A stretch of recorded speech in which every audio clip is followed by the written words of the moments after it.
story. 17 city officials were eventually jailed. The sewer was never built. And so the sewage is still being dumped into that river. But JP Morgan Chase doesn't care.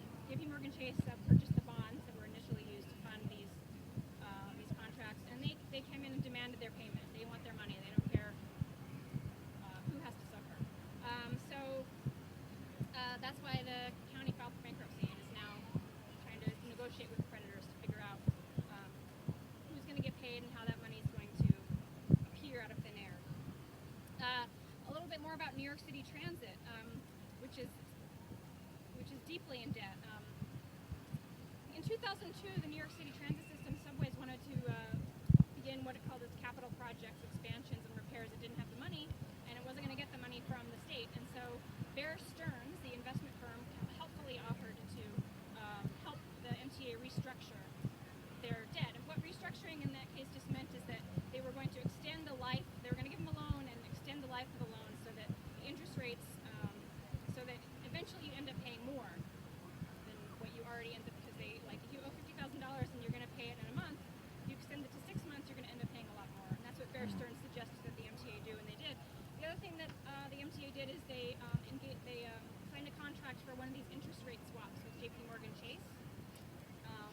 And so then when the economy blew up and interest rates crashed after 2008, the city is now paying about $115 million per year to JP Morgan Chase that they just flushed down the toilet because of these interest rate swaps that JP Morgan Chase insists on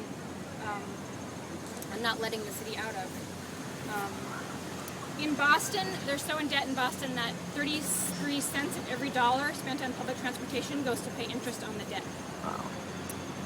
Other cities whose transportation is debt financed: Baton Rouge, Boston, Charlotte, Chicago, Detroit, Los Angeles, New York, Philadelphia, San Francisco, San Jose, Washington, D.C. All these systems are essentially in the same boat.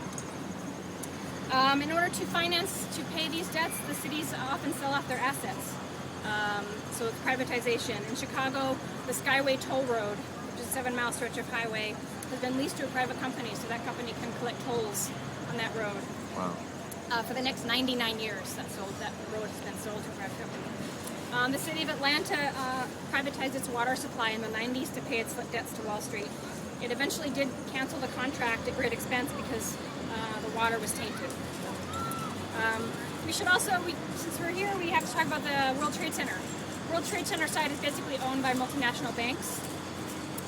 It was largely constructed, partly through insurance, but it was also constructed through what they called Liberty bonds, right? Liberty, where multinational banks would basically fund the construction of the buildings to replace the ones that fell down after the terrorist attacks. So, just to give you an example, Goldman Sachs needed a new headquarters. So they provided the funding to build their 40-story tower right across from the old World Trade Center site. And it cost about $3 billion. And then right when they were getting to the end of the process, Goldman Sachs kind of started to back off a little bit, and they said, wait a minute, actually we're not sure we want to move in. We profited already from building this office, and now we don't want to move in. And the city got really scared because they need Goldman Sachs for some reason, they want Goldman Sachs to be located in Lower Manhattan. So after Goldman Sachs had already profited from the building of its own office in Lower Manhattan through bonds, the city then gave them over $100 million of cash and public subsidies to then finally agree to move into the building that they had been financing. The thing with Goldman Sachs is they're the most profitable firm in Wall Street history, and one of the most profitable companies in the world.